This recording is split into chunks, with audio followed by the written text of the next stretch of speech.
In today's episode, we are joined by two of the members of the Sonic team that really grew Sonic into being a nationwide brand. Craig Miller and Cliff Hudson wrote a book that really talks about their journey and how they went from where they really started to helping to automate the business practices right before COVID.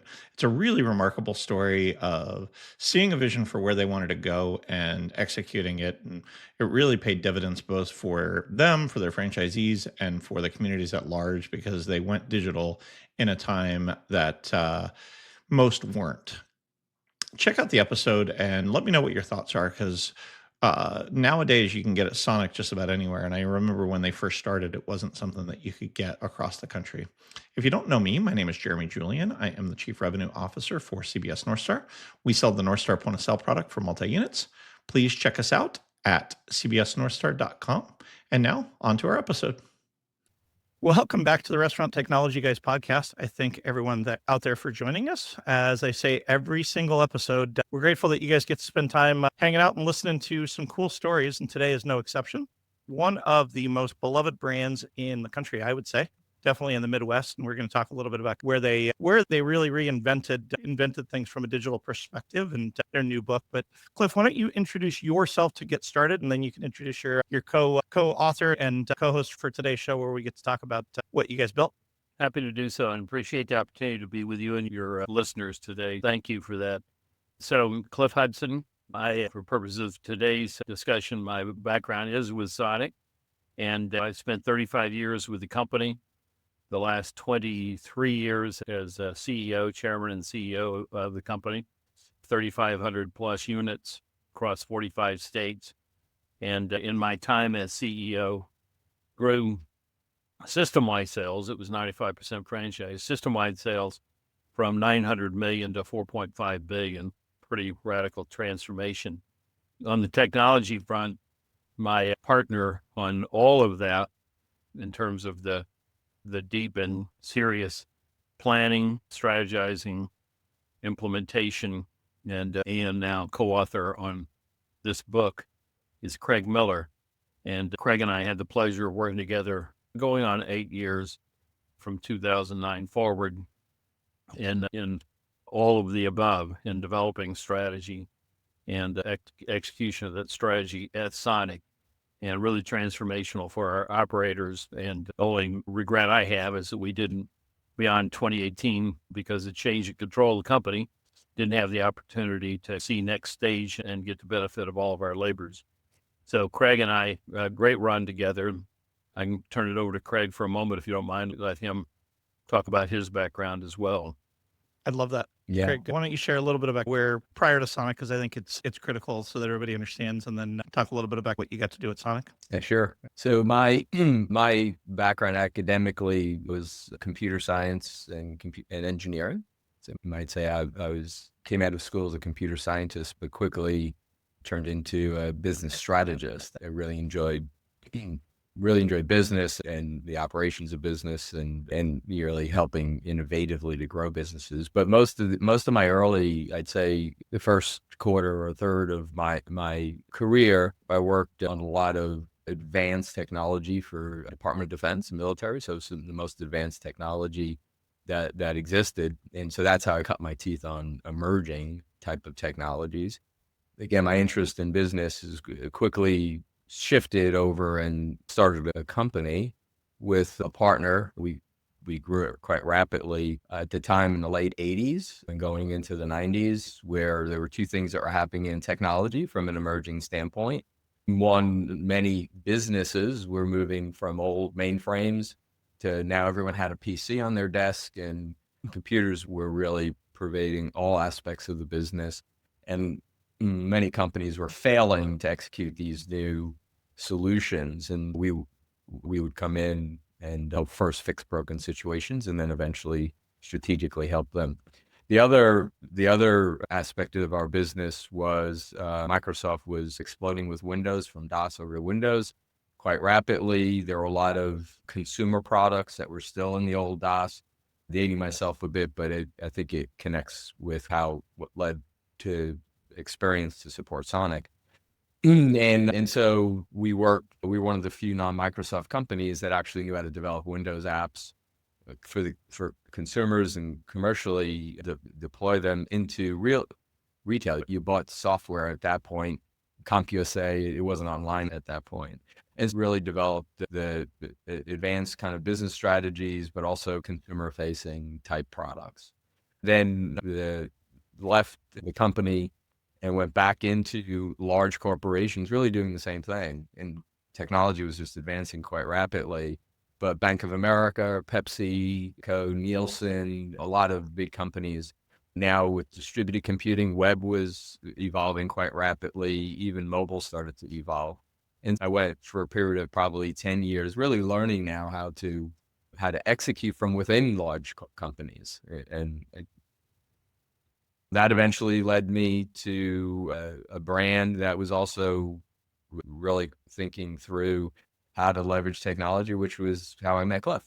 And that was an exciting time because it was, and I'm sure we'll get into this, but Cliff's vision was really far ahead of most any of the CEOs at that time, certainly in restaurants, let alone. And so it was an exciting time to partner with Cliff and really help bring his vision to life. Yeah, and I'm excited to talk through the change management process because I know you and I were talking prior to hitting the record button, and oftentimes the vision's there, but without the change management, it falters. You spent a lot of years of your career at Sonic, but for those that might not have had the privilege yet to experience a Sonic, I know for myself, growing up on the West Coast, I had never been to a Sonic until I came to the Midwest, and I was like, where has this been in my life all of these years? And then ultimately you guys put one in Fullerton, but it was like a 30-minute drive to get to a Sonic. So for those that aren't familiar with it, because it is traditional products, but not necessarily the way that you guys go to market isn't always the same as what you might think of as traditional restaurant experience. Sonic started in the early 1950s in Oklahoma, the town of Shawnee, Oklahoma, and grew in a concentric fashion from there. It was, given the 1950s, a drive-in restaurant in which you had, in essence, a kitchen on a parking pad, parking spaces extending out directly from the building, canopy over the parking places, and a customer pulls into one of about 25 stalls, varies from drive-in to drive-in. You pull into angular parking, it gives you a little bit of privacy vis-a-vis the cars next to you.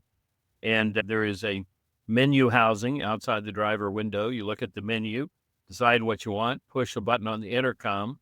Historically, before the application of the technology that's the topic of this book, historically then what would happen is a person inside the building would come over the intercom, ask you what you wanted. You would place your order.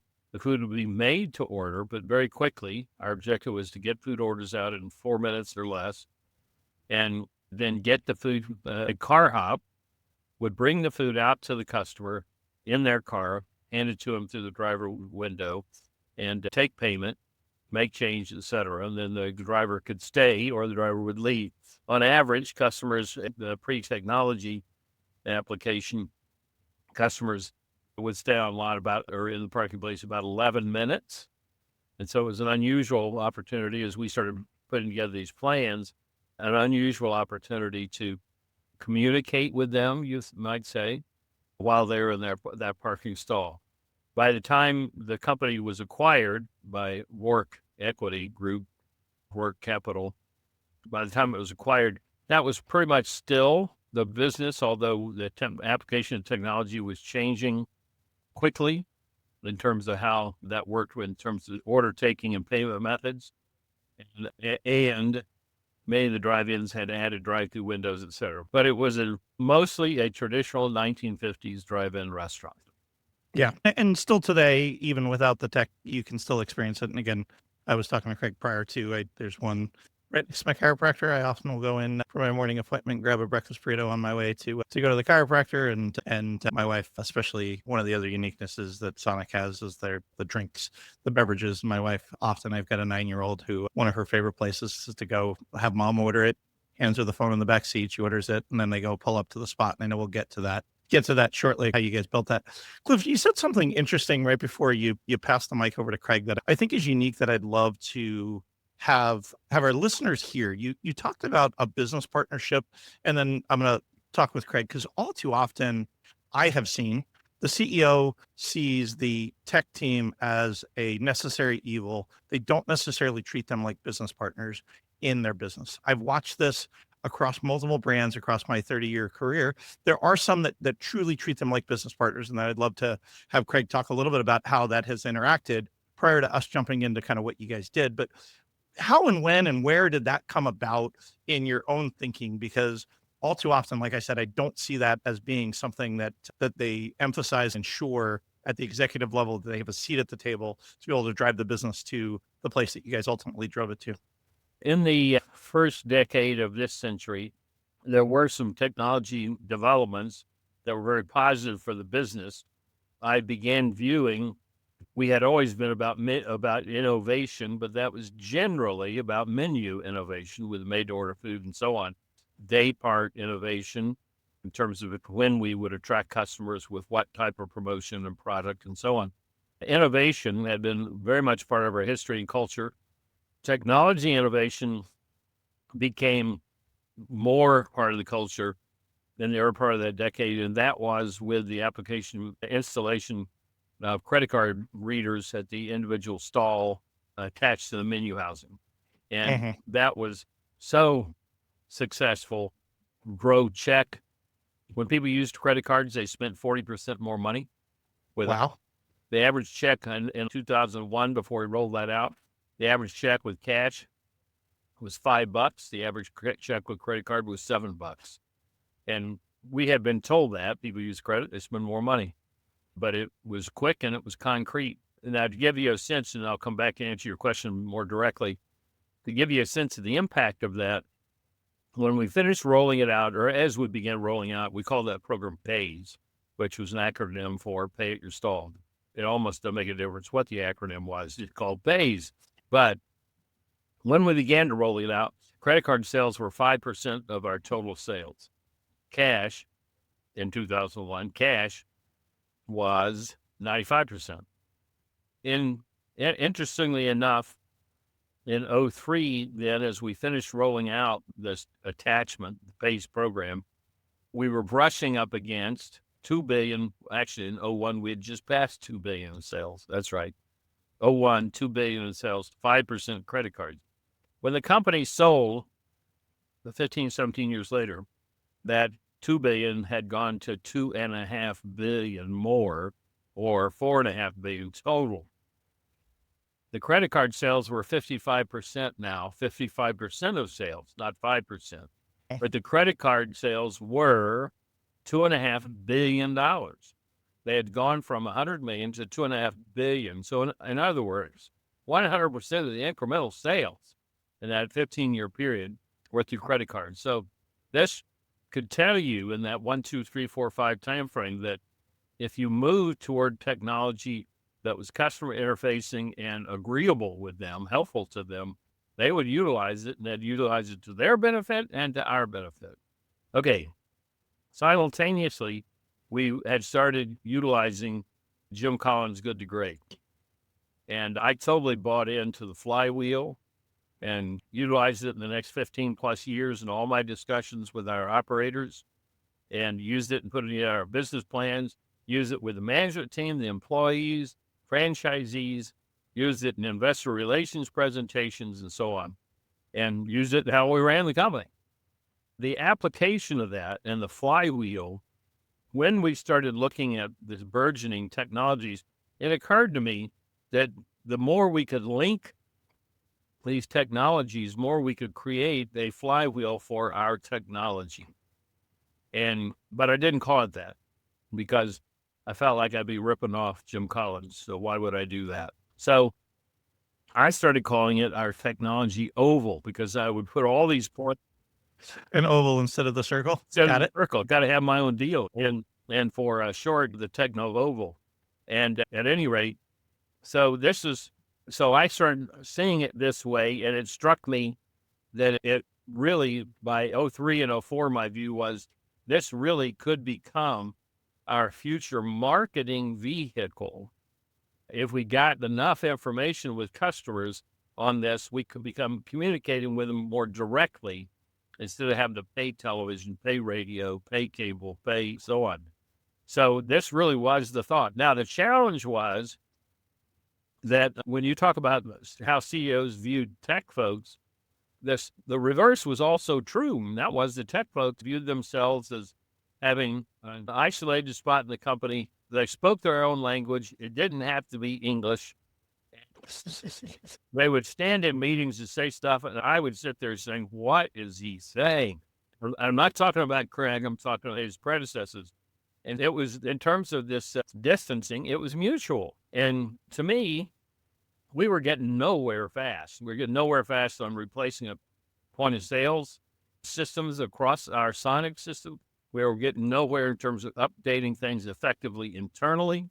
And it was very frustrating.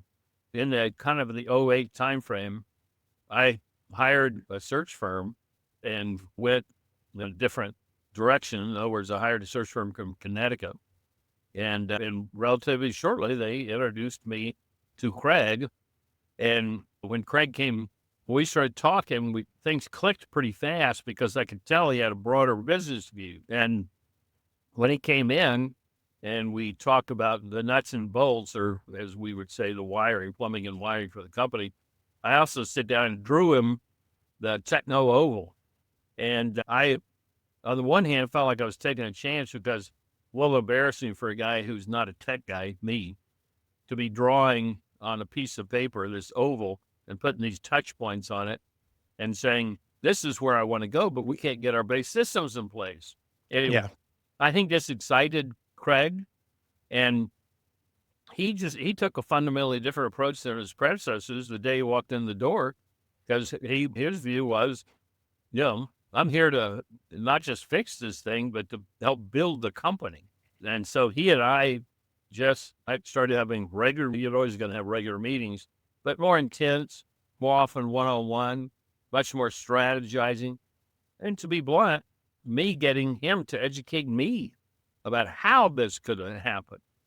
And so that's the process it took, and it just evolved. And it was a different relationship than I'd had with any of his predecessors.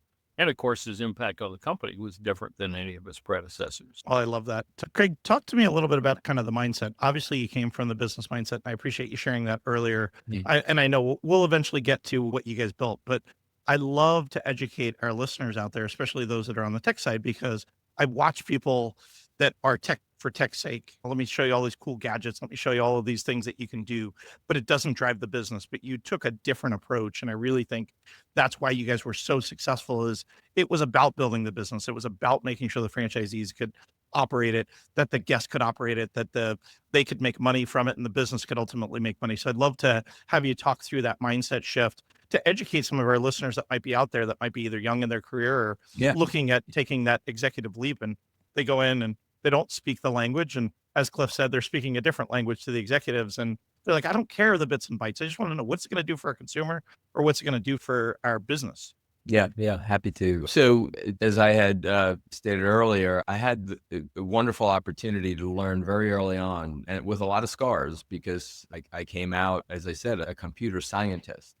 But when we started our company very early on and needed to put proposals together and influence potential clients, I quickly learned I had to communicate. First it was in proposals, right? But then I really had to communicate and educate, but at that time, potential clients on how to think about technology. So a lot of it was, to Cliff's point, was first educating, but in terms that would resonate. And quite frankly, the different companies sometimes had different language. You really had, so if you're going to influence outcomes, you got to speak English in a way that they understand, but even some nuances in different companies. So I learned that very early on. That was, how do you connect? So for your listeners, it's very important. And honestly, I tell a story. My wife at the time, when I used to have her review some of my proposals, she'd say, I don't understand. You need to start talking like you're talking. And so it really helped me to develop the style and the technique. And then the other piece is I would quickly try to understand where they were coming from and what they were concerned about so I could connect with them, whoever clients, and then like in Cliff's case, this is going to be my boss, right? This is going to be our CEO and our leader. And so that was kind of a technique and a skill that I had thankfully developed. Many technologists don't. I coach a lot of folks and a lot of my team, even at Sonic, is they would present something, make sense. Now put it in a way you have to look through the problem through the lens of the business. And so that you develop that. So that's really how I learned that. In my meeting with Cliff, you quickly assimilating his frustration. And he said there were four things here that really I wrestle with and they're frustrating. One was the point of sale. We're on antiquated point of sale. So one was data, and we spent tens of millions of dollars on this data warehouse, and we still can't get what we need from a data perspective. The third one was some of the other technology that we had in corporate and supply chain. We're still running our business on spreadsheets. We run over $1 billion of food and paper. And the fourth thing was his techno-oval. Now, the other three, I worked in the restaurant industry, and those are it's like off the top of my head. I know what we need to do there. We'll help you, Cliff. But this techno-oval really was stunning to me because it having talking to lots of CEO and board members. He was more accustomed to circles. Yeah, he's got the book behind his left shoulder that says good to great. But what struck me is Cliff's vision was, as I said earlier, way far ahead of where most CEOs were thinking. And it starts with that. And so I started to dig into his rationale around it. And he drew the circle, had these tech points around the outside of all these new ways we can communicate and connect with the customer. And this is pre-mobile, this is pre-social, and in the middle was a customer. And that's, I had learned you always start there. So when I'm usually having to spend time with CEOs to say, okay, let's get back to who your customer, your business is. That's what Cliff started. And he had really grown the business by always starting with the customer and the vision that he had learned really through the electronic payment is that if I can collect more information and data, I can learn more about my customers. That's how we win. That's ultimately where you start in any business and I'm typically having to shift. So now I just said, Cliff, I know how to bring this together. I know how to make this happen. And I think that was the beginning of connecting. I would say over time, initially had laid out, I think within the first 90 days, here's what this would look like. And over the next 3 to 5 years. And so I gave him a picture quickly of now what it could look like and educating them. Then we'll get to the kind of the how, but the one thing that I would say that over time, over the next year, I had to earn Cliff's trust and confidence in my thinking. And what evolved from typical one-on-ones between a CEO and another executive in the company, it turned into these, and we have it in the book. We replicated these sessions. We would get to a point, either have a challenge or we get to a point where we succeeded and needed to get to the next phase. And I would get a call, Craig, what are you doing tonight? After work, let's meet for some wine. Help me understand, how should we be thinking about it? It would always start that way. How should we be thinking about this? And so those would become rituals for us. It could be a Sunday morning. All of a sudden, Cliff's, he wants, how do I think about this? And so our rituals really became in both ways. He would educate me on the dynamics of the brand and the businesses, and I would educate him how we think about it in ways that my predecessors really hadn't done, I think, with Cliff. And those became important. So it's clear that your vision for where you wanted to go was there and able to be articulated. And then it's back to what you said, Craig. It's now, how do we get there? But Cliff, I know it's in the book. So for those that haven't yet picked up the book and that are now just discovering the fact that you guys have put this all down, talk us through kind of long term. Where were you trying to go? Because I think to what you had said, Craig, it's a 3 to 5 year process to get there, because it's not the big bang and everything's just there. You've got to work through it. And so the fact that you kept the customer at the center of it and then said, okay, let's just keep pushing the envelope a little bit better, keep asking questions of the team. But give us that vision of what was on that oval for those that are sitting here listening going, where are we going? Yeah. So a couple of lines of events and thinking there. One, what was on the oval? Everything that in 0345 you could have thought about: texting, email, point of sale systems, anything that we had that was digital and computer driven, and or the customer had that I could see that we could eventually link with. My perspective was it could be helpful for the headquarters, the store, our employees at the store, our customers, and that the linkage that it would provide would only grow over time, but it would provide a way for us to start communicating with people that was one-to-one instead of through intermediaries. I shared at 304 with our board of directors. And two interesting things about that, I think, in terms of that board meeting. One, because I was thinking then, and it was ahead of things, but I was thinking it would become mostly a marketing tool. And I asked our then CMO to present it to the board. And she may have had the title of president by then, but she had come up through CMO and she was still responsible for marketing. So I asked her to present it to the board at a board meeting. And interestingly enough, she says to me, "No, you present it." Hey, the non-tech guy is going to present this marketing. I think her view was, I don't know what the hell it is. You're not pinning that on me. I think that was really the underpinning for her resistance. So I presented to the board. Okay. And the points along the way where we're going to be going here anyway, and here anyway, why not cause these things to link and get leverage out of them? And Bob Rosenberg, who had been the 30-year CEO of Dunkin' Donuts and had retired not long before that, Bob grabbed it at the board meeting. And he says, look, in the 70s, the restaurant industry was all about just raw growth and chains developing. In the 80s, it really became about financial refinement of how you managed your business, and different kinds of executives started running companies to bring financial refinement to the business. In the 90s, it really became about brand building. This was Bob's comment to the board. Then the 90s, it became about brand building. He said, my view is what Cliff is showing us today is the future. And he said, I think this is the next place for restaurants to go, and those who master it are going to master the industry. That was Bob's comment, like in 03 or 04.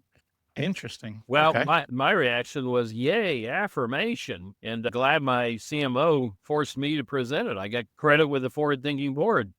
And so that was the early on implementation of that. And then, so what was the drive to keep moving with it? I was convinced the thing could become something. Strangely enough, I'm not naming names here, except for guys that were helpful, like Bob Rosenberg. But I hired a next CMO from Yahoo. And my thought was, this guy's been living in the digital world. He'll help us take it there. And he had been on a while, and let's say 06 or so. And I was saying, okay, this is going fine and that's going fine, but I need you to help us think about the techno oval. And he basically said to me in so many words, that's bullshit. He said, we're not moving off television anytime soon. And the idea of that being the big marketing tool, I'm not spending my time on it. And I thought, that's extraordinary. You came to us from Yahoo. What in the world? So anyway, I was frustrated with the lack of marketing buy-in within the company, but I was more frustrated that we weren't getting ahead on POS and so on and so forth. And so it was in the '08 timeframe where I changed CMOs, but also changed to CIO. And it was Craig's arrival that started providing the impetus, because we started moving. I had somebody that was intrigued with the whole thing, and he could cause it to move. The marketing moved with it, but the marketing was, even in 9, 10, 11, the marketing was slow coming with it. And in 11, I brought in a marketing guy who really became a good partner for Craig and me. And he really helped this start moving forward as well. And so that once I had the team in place like that, then things really started moving extremely well. That marketing CMO, by the way, in that 11, 12 timeframe, also saw some align with me on how we need to line up resources for current and future, new and future marketing activities. Current was cable, and future was one-to-one. the whole bit with those through, ultimately, we would say through social media and smartphones and so on and so forth. So he seemed to see that coming and helped get things lined up, move that direction. Unfortunately, in like 2015, the company had such a positive run in the mid-teens that several of our people got plucked off, very senior. That's how it happens. And just as a reminder for our listeners, I just went and looked it up while you were talking there, Cliff. It's just the iPhone originally got released in '07. So you were talking about texting and communicating back well before the iPhone even came out. And Craig, I'd love for you to talk through what it is that you guys are trying to accomplish and what did you guys build? Again, I know a lot of these stories are in the book, but I'd love to, where did you guys start and how did the build go? Yeah.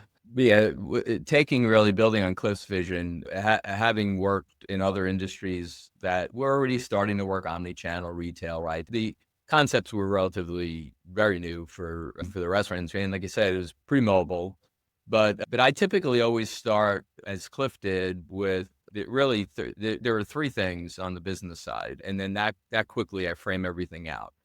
How does a business drive sales and how does a business drive profitability? And what is the profile of the customer? What drives the customer to purchase? And so I start with that. That kind of begins to unfold what the tech should look like. And sales in a restaurant we want to drive traffic, we want to drive check, we want to drive frequency.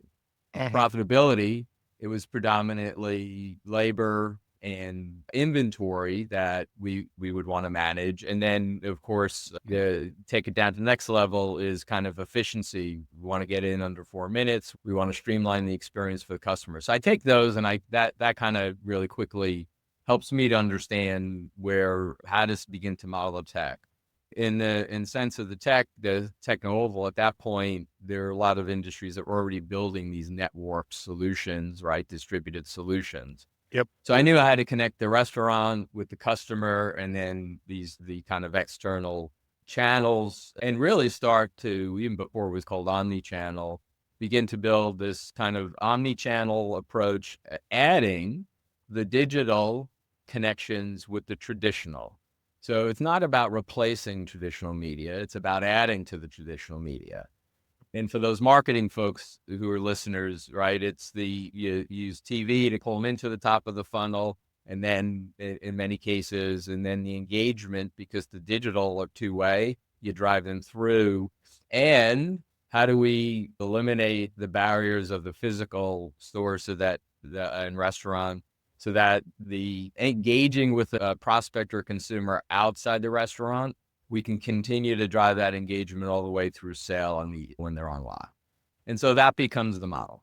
Then, because as Cliff said, the brand was burdened by a lot of 20, 30-year-old technology in the restaurants. I knew the first thing we had to do is to rebuild the backbone, which was the point of sale and the kitchen system. Before we do that, we can't do anything else. The backbone of this kind of data infrastructure. And that was going to require, and this goes to the change management question, not only getting the board and the executives, Sonic, but franchisees. Yeah. I was going to ask how you guys had this huge vision, but if it ultimately either didn't work or the business constituents that are out in the field didn't adopt it, right, it would have all fallen on its face. So about, again, 90 days in, laid this picture out for Cliff. Okay, now let's get to it. About 3 or 4 months later, I get a call. Hey, I want to talk about how we should be thinking about this. And Cliff shares, you know what? I get it. I get what the blueprint looks like. And I get the roadmap, but it feels like we're not getting there. It feels like we're still hung up on all this old technology stuff. And I say, Cliff, I said, we are, but understand until we get the point of sale as the backbone, and that's going to require bringing the franchisees and influencing them along the way. Nothing else happens. He says, okay, what's your plan for that? I said, we've instituted with, I think, 6 or 7 of the most influential franchisees to a tech council. I'm going to educate them on the cost of not moving away from this point of sale, how we can move, and we'll get them on board. They'll influence others. And that's going to take a good 6-7 months. And Cliff said, okay, but we're a public company every quarter. We've got investors and analysts saying, when is this going to happen? And I shared a story with Cliff. It's like renovating a 70-year-old house. I said, first you got to fix the plumbing before we could start adding the rooms and everything. So that became, it resonated with Cliff, the whole plumbing piece. So we would first we got to get the plumbing in place and the foundation, and then we can start adding a lot of the new 21st century capabilities on site. That happened. It took about 9 months. We had franchisees. We aligned on the new point of sale, how we were going to go forward. Once we did that, the next thing was how we were going to digitize the stall. And that's where we're working with Bill Clearman. We initially said, hey, I'll go back to my Bank of America contacts, suppliers who put in kiosks and ATMs. But that didn't work out because too small wasn't for restaurants. So we went to a kiosk company to adapt their solution. That didn't work out. So we eventually just stepped back and said, listen, we know what we need to go build. No one else has this. We're not going to find it off the shelf. And so we said, let's build a prototype and see if we could drive traffic and check to the stall. And we did that. Cliff called it the ugly duckling because it was just a prototype to demonstrate the value proposition of a digital connection point in the stall. I called it an ugly duckling to lower the board of directors' expectation. Because sorry, go for it. We were going to take them to see it, and I thought somebody's going to say that's ugly. Let's just take that off the table. Most Gen 1 and Gen 2 are pretty ugly until it starts to get some adoption. Right. Yeah. So we quickly proved out the business proposition on that and then went and scaled that out. So we had point of sale going. We now had engineering and manufacturing of the digital touch point. And then we worked on now how do we build the network across everything that connect everything so we could start to integrate all the pieces on Cliff's Techno-Oval. I'll stop there for a minute because the one story I think would be worth talking about, but I'll stop there for a minute, that was about the time where mobile started to emerge. And I added mobile and social to Cliff's Techno-Oval. And Cliff, he certainly knew what that was, but he said, I don't understand how that's going to... Oh, the power of it. The question I was going to ask you, Cliff, is really, how did you manage at the point a 50-plus-year-old brand going digital first? Because again, you've got the legacy, you've got the history of the car hops, the drive-in, but you also saw the vision. I'd love to help our listeners understand even that part of the change management, because you had to have a pretty bold vision that says, we're going here in the early 2000s to get to where you guys ultimately got to. And I'd love to just hear your thought process and how you did that, because ultimately I think that drove the success. Because again, technology for technology's sake is worthless, but technology that drives business value for the guests and for your team members is where it's really at. And I'd love to get your understanding of how you cast that vision that says, we're taking a 50-year-old brand, now 70-year-old brand, but 50 years at the time, and bringing it to the 21st century, because you probably had franchisees that were like, no, we've been doing it just fine this way forever. And you had to manage that both internally and to the board and to the public markets. Yeah, you're exactly right. So as to those particularly franchise operators who might have been resistant, what the pitch I used and we used for the most part was, look at these points around this Techno Oval, or as we came to call it, Integrated Customer Engagement, the ICE wheel. And Every restaurant has their own acronyms. To your point, Craig, they've Yeah. always got some different language. Sorry, every restaurant. What's this acronym mean? So sorry, I'll let you keep going. all right, when we would review that with franchise leaders, I would always say all the points along there we're gonna have to do anyway. We have an antiquated point of sale system. It's at its end of life. We've got to replace it. We've got to move to software-based systems. And so this is not an expense. This is not an expense you're going to incur, but for this plant, we're going to do it anyway. And so it would make the point about, now, the one place where that was not true was we wanted to put in place, as Craig has already talked about, a video screen in each parking stall. And we wanted that to be able to, now, any number of things, confirm the customer's order, show them paid, not paid, show that the order is coming out. Over time, as we built then information about customers, we would also promote things to them where we knew they had purchased before, and so on and so forth. So I wanted that video screen in the stall. That was the ugly duckling that Craig was referring to a moment ago. That was something that would not be put in place but for this integrated customer engagement plan. And so what we did with that, because it was, instead of a few $100, it was a couple $1,000 a stall, we went to vendors who sold goods to our system and said, how would you like your product to be on that screen? And all these years later, I would just say it was Coke and Dr. Pepper. That's who. Yeah, I'm sure it was Coke. Yeah, because they like to put their logo in front of lots of people. Yeah, and here we were going to have 100,000 screens every day of the week with the content that we control, with consumers by definition looking at it. And Dr. Pepper was a little slow, but Coke immediately said yes. And so we were able to go to our operators.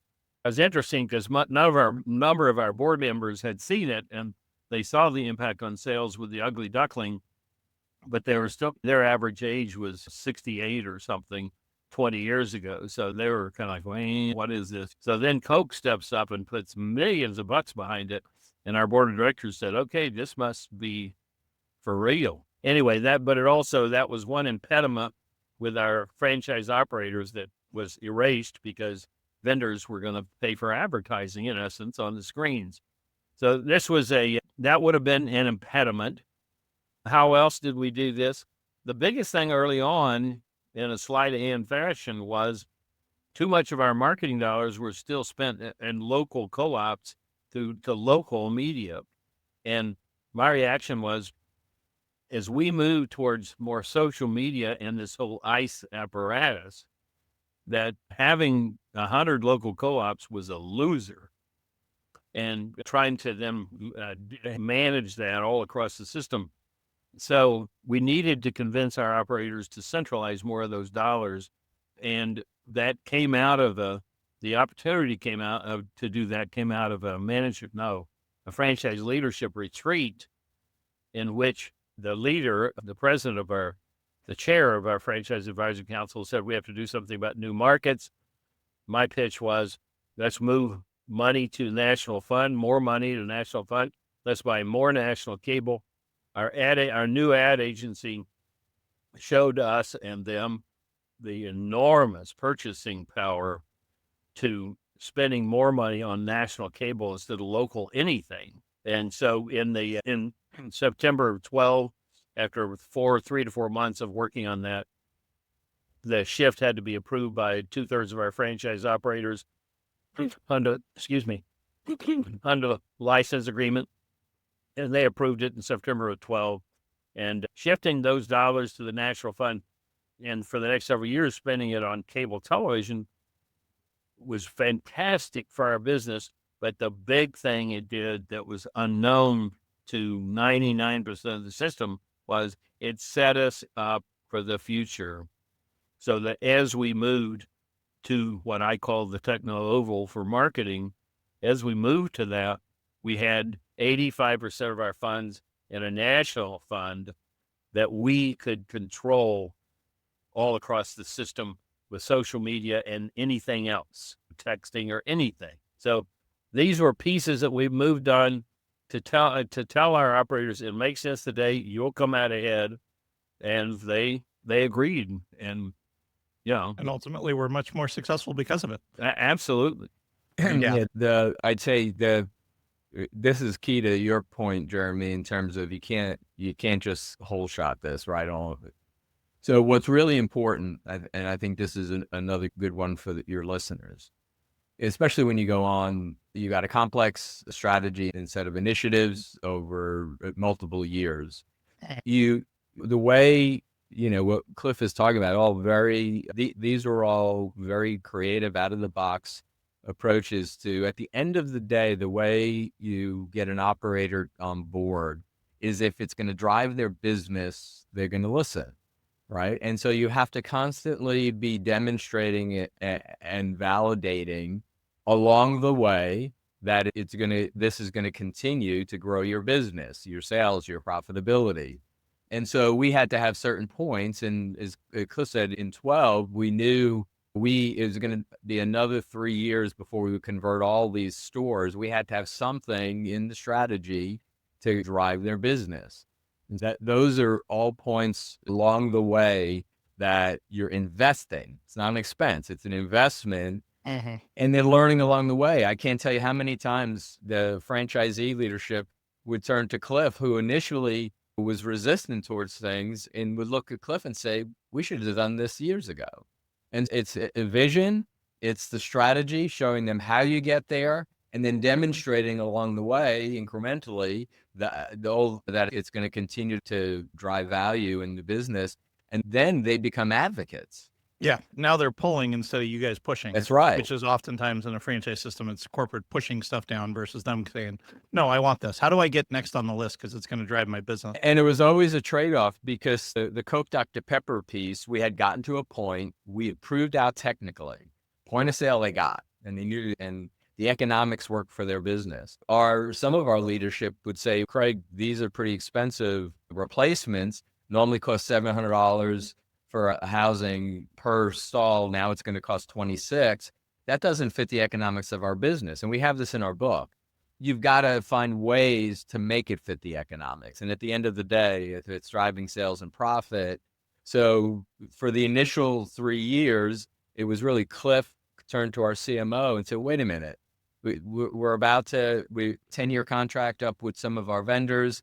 We're renegotiating. If we can get that, it's going to build their business and build ours. We can get them to help subsidize this initially until it demonstrates the value to the operator. And then the operator can carry the economics. It becomes part of his economics.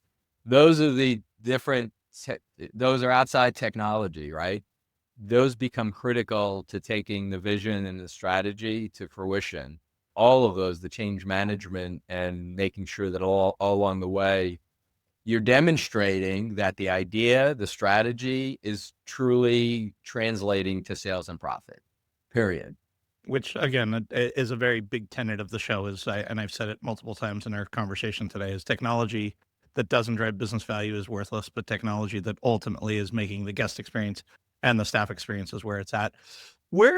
Again, you can still experience Sonic, I do today, in a very similar way to what you might have done 30 years ago, maybe a little bit more digital, but you can also take it to the next level. So I'd love to have you guys spend just a couple of minutes as to what was the final resolution, and then people will have to really look through the book because we're at close to an hour now of recording time, and I'd love to get some books sold as well and get people to dig into some of those details. But what was the final resolution before you guys launched the product off to Rourke and you guys both went about your way? What was that end result of the guest experience? And Cliff, I'll start with you just because you had the customer at the center of your oval.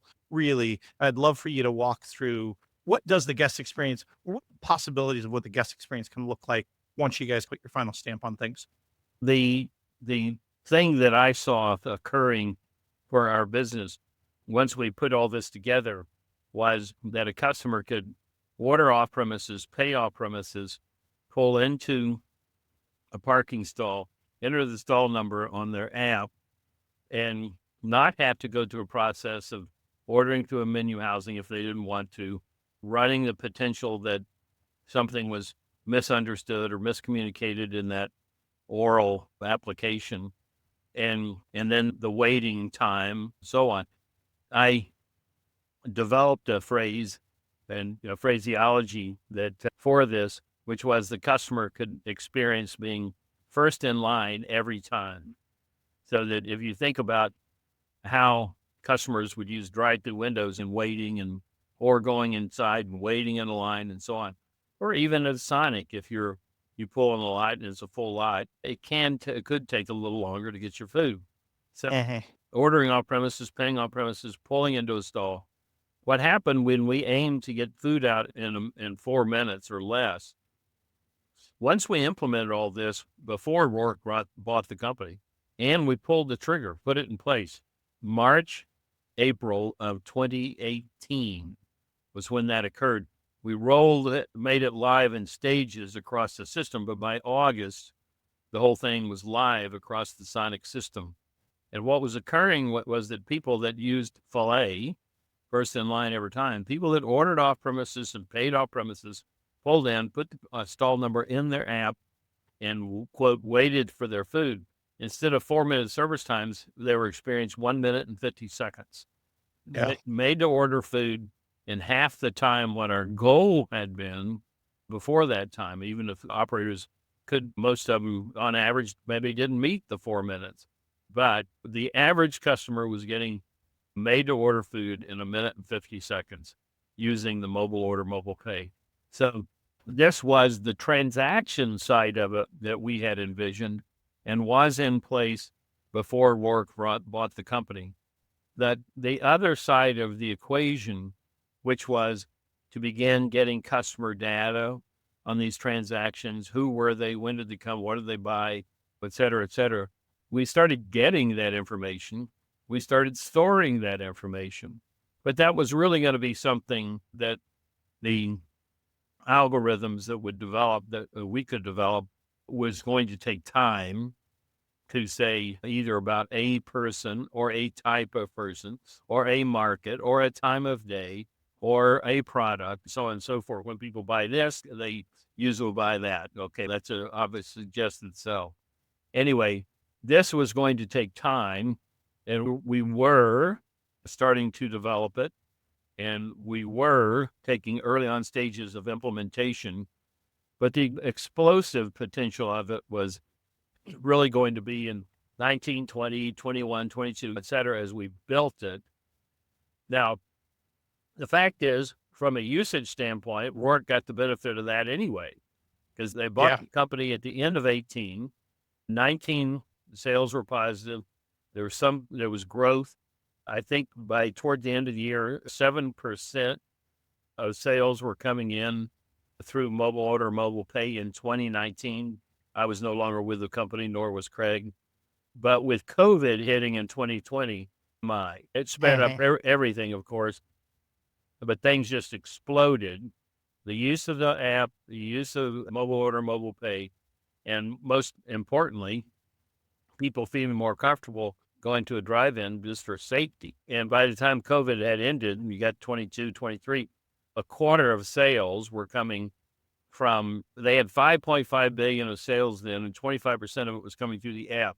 So you're talking about more than $1 billion coming in through a methodology that 5 years before for Sonic did not exist. On the part that I said to Craig prior to you jumping on is I experience it, and outside of the marketing side, just as a guest experience methodology, it's incredible. It's incredible because whether it's just on the beverage side, which again, my 9-year-old will be in the parking lot. She'll know there's a Sonic there, and she knows that she can get it in that 1 to 2 minute time frame, that she can get her drink and get her treat on and be on her way.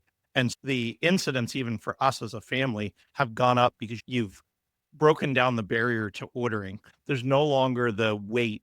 There's no longer the, I have to have this interaction. It goes all digital. And so congratulations on really seeing the vision, Cliff, for that, and really getting to a place where you were able to execute in partnership with Craig and the rest of the people in the business to be able to do that. I know you guys wrote a book. I guess, why don't you guys share, what is the book? Tell us a little bit about where people can get it, and why even write a book? Why give people the playbook that you guys did to help people along this path? I think that our view was that we had a good story to tell, and that wasn't necessarily completed, i.e., the stage of ICE that was really more about building customer data and starting a new marketing world, our own marketing world. We didn't get to experience that, but we felt like we had a good story to lay out from start to finish, put it in the context of the world and industry, put it in the context of COVID, and lay out what we had built, lay out what happened through COVID in a very natural sort of way, but then also, quite honestly, lay out some lament that our plan had not been fully implemented, and the consequence of that was negative. But we wanted to tell all constituents, here was the plan.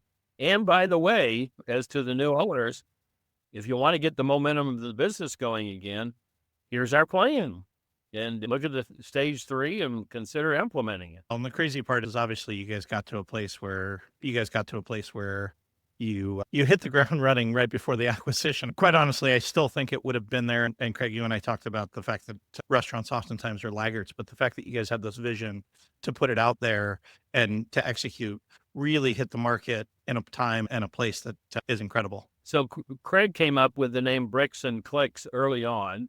And the subtitle we played with for a couple of years, but the title of the book, Bricks and Clicks, has been our kind of working name throughout. And that's the name of the book now, Bricks and Clicks, which you can get on Amazon. You could go, it is a Forbes book publication. And so you can get it at the Forbes website, Amazon website, your local bookstore, or any bookseller online. And it's a 210-page fast read. It's getting quite good reviews from people that are reviewing it. We're really tickled with that, and some early brisk sales. But Craig was really the driver between the two of us to write the book. And a couple of years ago, we really got on it and followed his structure, et cetera. And I think it's a nice book. It's a nice story, not just about technology and business, but there's good human interest elements to it as well. I love it. Craig, is there anything that we missed sharing in the story other than by the book? Yeah, I would just add, again, having worked in dozens and dozens of companies, brand leaders and many industries, what we achieved with starting with Cliff's vision, all of the challenges, it's really a complex case study. And we wrote the book in a way that not only tells the story, to Cliff's point, but does it in a way where it's engaging, entertaining, but educational. It's a framework and a template that any business could really use.